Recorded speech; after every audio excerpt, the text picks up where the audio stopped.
I love my 2020 Duramax, but I can't help to notice how bad the paint really is on this truck. I had a 2011 GMC Sierra and the paint wasn't honestly this bad. We have a 2017 Chevy Silverado back here, still in the GM family. They're both Onyx Black. This paint is, in my opinion, better than my 2020. And one thing I've noticed, the quality of paint and just how bad it is.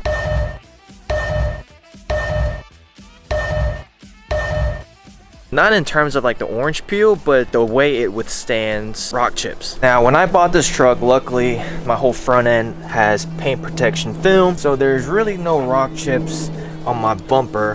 However, before we talk about rock chip, first thing you'll notice on my grill is that it looks different than any other black AT4 grill, and that is I got it painted at my local paint shop. And one of the main reasons was it was flaking on the sides here. It was pretty bad. On the bright side, I'm pretty sure it would have been under warranty, and I was pretty confident that they would warranty it, but I just didn't want to wait for another grill, and I didn't really want to deal with the dealership, and just kind of use that as an excuse slash an opportunity to kind of continue blacking out the rest of my truck.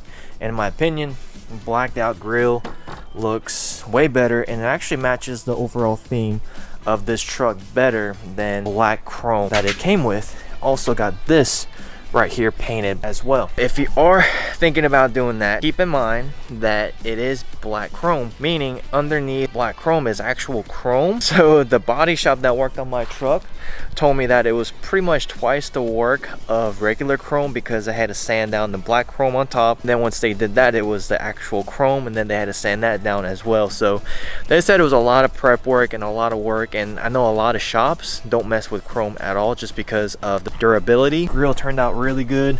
Only downside is you can see right here where a big rock hit in two spots and it chipped it. So I'm either gonna have to get this resprayed, or I gotta do a better job of touching this up. I'm gonna sand everything around the edges and get my touch-up paint and touch it up better, sand it down smooth, and just fill it back in and call it a day. That was honestly my solution to the grill. For me, it worked out. For you, if it is peeling, most of the times it will be covered under the warranty. It's just very inconvenient. All right, now my truck has, right now it's so dirty, so it's kind of blending in all the rock chips that I have. However, I have roughly about 15 rock chips on the side of the truck. And I know what you're thinking. I have these big old wheels that stick out, and of course that is going to cause rock chips. And I agree with you guys, it does cause rock chips. I'm taking full responsibility of having wide wheels because obviously that is going to cause rock chips.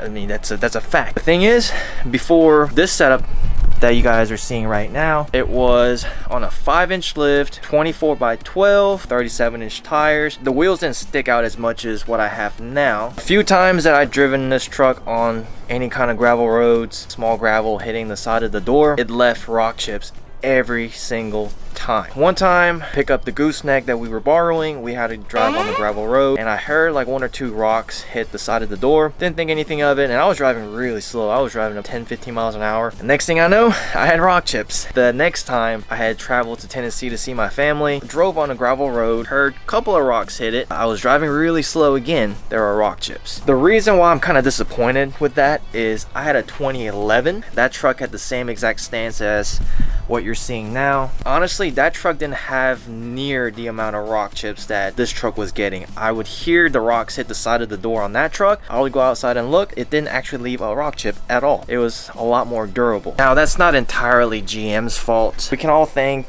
the EPA for stricter regulations that the manufacturers have to follow. As far as I know, it is the water-based paint that they are required to use. Quality of the paint is not as good anymore. It's got to be more environmentally friendly.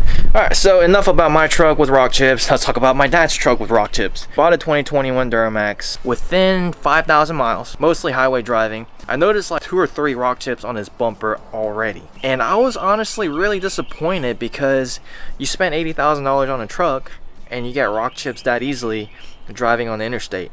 So I know for a fact these 2020s are water-based paint. Let me know in the comments below if the 2017 is the same base paint, because in my opinion that 17 handles rock chips way better than this truck. Side of Donnie's truck has honestly way less rock chips than this truck, and this truck is way older. This 17 is obviously about 3 years older and has more miles, seen more highway driving, had more rocks hit it. It's holding up really good. And talking about rock chips, here's the last example I want to give you guys. Matt, he has a 2020 SEMA truck. Long story short, we took his truck to SEMA. On the way back, the tow truck broke down. We ended up driving his SEMA truck 2,000 miles back from Vegas to South Carolina. I remember one instance where we had to make a U-turn and we had to pull into a gravel road. And as we were making a U-turn, heard a rock hit the side of the door. It was pretty loud, and I was like, oh crap, that is probably gonna leave a rock chip. From my personal experience, everything I've been through with all the rock chips, when I was right, it chipped a huge chunk of paint on the side of the door. Really, all of my experiences with these 2020 and 2021 GM trucks, paint is absolutely terrible. It just cannot handle any kind of abuse whatsoever. Our solution to having no more rock chips on these GM paint is paint protection film. I know a lot of you guys are going to be putting down in the comments, should I get ceramic coat or PPF, paint protection film? To clarify, ceramic coating does nothing to protect your paint against rock chips. It will protect, honestly, it really doesn't even protect against scratches, because ceramic itself can get scratches. If you look over time, you're going to get swirls on your ceramic coating. It really doesn't protect your paint as much as a paint protection film. Yeah, and so far, I mean, I've been super impressed with this paint protection film. The guys over at Trap Window Tint, the paint protection film that they use got a memory, and it also has self-healing ability. Small little scratch, over time it will self-heal, kind of like the Zag screen protectors when they first came out. Fortunately, my bumper wasn't done by the guys over at Trap Window Tint, but my dad's truck was done by Trap Window Tint. And on his bumper, you don't even notice any of these lines. You wouldn't even know that there's paint protection film applied to his truck. Unfortunately, because my truck is so dirty right now, you can kind of tell where the lines are. Yeah, this is definitely the solution, especially on the front end of these trucks, because it's so massive. A lot of rock chips, debris is gonna hit. So I have the whole bumper wrapped in paint protection film here, paint protection film up here, and a little bit of the sides here as well. I know some people go overboard and do paint protection film on their headlights, as well as the whole mirrors as well, in which I did not do. However, because of the rock chips that I have gotten already, so I knew I was gonna go wider with my truck, and I knew I was gonna get a lot more rock chips, so I had to do something about it. Solution was putting paint protection film all the way down the sides, I guess the rocker panel, from here, this door, all the way to the back.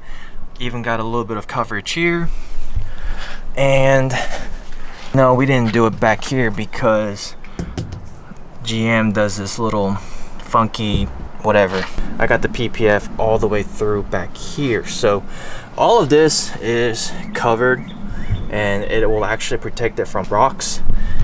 And because I've driven on gravel roads after I got the PPF done, heard and seen rocks hit it, and it's been holding up very good. It's a really good investment. The truck is so dirty that I can't even find my old rock chips. However, when the truck is clean, you will see rock chips. It is very visible to see the rock chips. And the couple of the rock chips I had, I touched it up, but depending on how the light reflects it, you see the light hitting the touch-up paint of it. With that being said, I know these vehicles can be really pricey. You know, it's an investment that you make, and if you want to protect your investment, honestly, in my opinion, the best way to prevent rock chips or any kind of damage on the paint is to go with paint protection film. And for me, I actually have my truck ceramic coated with Duracoating's ceramic soap and the ceramic spray. I've noticed that my truck stays clean for about 2 weeks, even driving it every day. And then like on the 3rd week or the 4th week, that's when it starts to get dirty. Normally I wash it every 2 to 3 weeks anyway. Ceramic coating makes it easier to keep your vehicle clean, but it does not protect your vehicle from rock chips. And if you want to keep it from rock chips, like I said, paint protection film is the way to go. So the solution to the crappy GM paint is to do paint protection film on your investment. Like, comment, and subscribe.